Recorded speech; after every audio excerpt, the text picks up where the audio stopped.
You carved out some time for us on your day off, and we certainly appreciate it as always. Talked about this No problem. We talked about this Texas A&M men's basketball team. Went through a bit of a skid, but were able to find their way back into the win column. Just how important was that just for the psyche of this basketball team? Understanding, yes, they have some talent, but they were able to bounce back as well.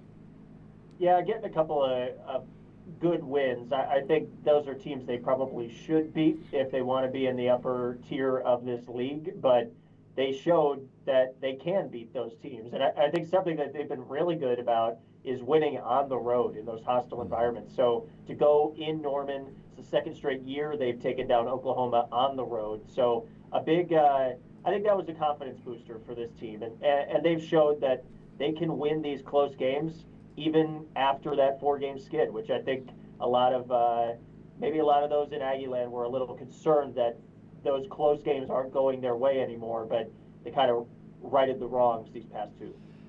So Gerhard made mention at the end as we were teasing you joining us, and obviously I had a pretty hot take of how I thought Texas A&M, and this is no disrespect, I was on the Texas A&M bandwagon to begin the year, but I'm a little bit hesitant. Like, if I were to be filling out my March Madness bracket right now, I'd be very hesitant to take them just because of the last 6 games. Do you think this is just a process of teams starting to figure out what Bucky McMillan is doing and trying to find a successful way to stop him? Or is this just the long and grueling grinds of being up and down in a season?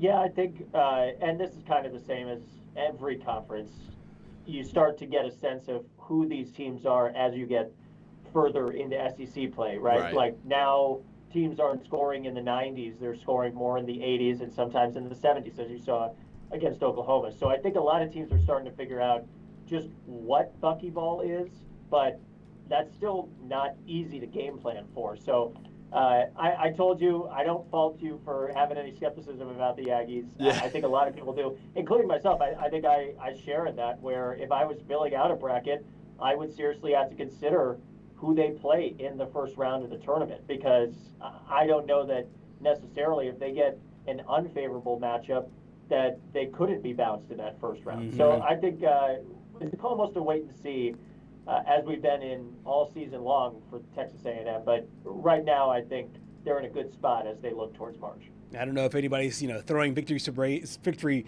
parades after beating Oklahoma, but here's head coach Bucky McMillan analyzing their win over the Sooners. Yeah, I mean, Sean can shoot it. I mean, some of these guys have shot it really extremely well. There's a digression to the norm. Where Sean will probably continue to make shots because he's a better shooter than he shot it all season long. So he can do that, man, and we're going to trust him doing that. It's great to win different ways. Like some games we got to get up there and turn teams over. That game was just an old-fashioned, solid half-court defensive game. Come down, and it was not the fastest game. It was a player's game, and what I mean by that is it was a lot of matchups in that game. Just matchups. Can you win your matchup? You mentioned, you don't want to talk about the significance of these wins, but, we told our guys before the Ole Miss game, the NCAA tournament starts right now. If you're going to go win the NCAA tournament, anybody's got to win 6 games in a row. Like, that's the mindset you got to have with that level of focus. You can't be a team, if you want to play in the NCAA tournament, you can't be a team that gets to the NCAA tournament and then all of a sudden, like, their senses are keener and they're ready to go, right? You got to have that to get to the NCAA tournament. And we had that versus Ole Miss, and I think we had it tonight. Even though it wasn't the prettiest, we had it tonight. We got to have that in the next game at Arkansas.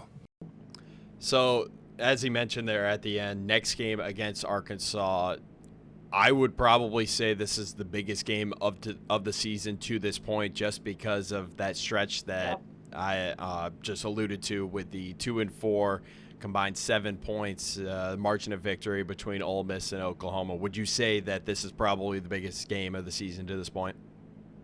Yeah, I think you draw parallels a lot to that game against Alabama where they lost by 3 points. I think those two seem really similar as must-win games, or not must-win games, but a prove-it game for Bucky McMillan. So there's about 5 of them that you would say could be upsets in this league.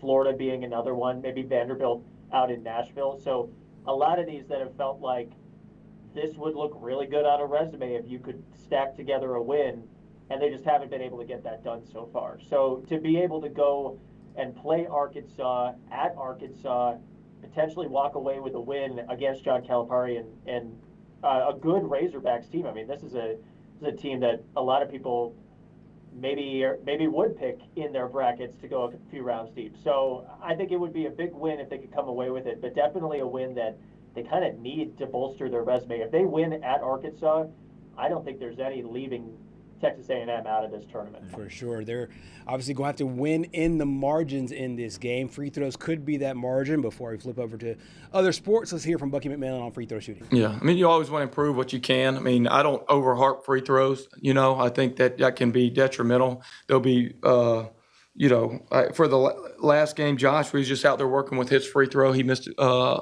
couple in that game, that brought the percentages down, that he's working on something I think is really going to help him. But I think sometimes instead of us worrying so much about the glass half empty, not you guys, but just in general, let's look glass half full and let's say, man, what about Rashawn going up there and icing those free throws there? Just like, hey, not over for you guys. I'm icing these. Just throw it into Rashawn, foul me, come on.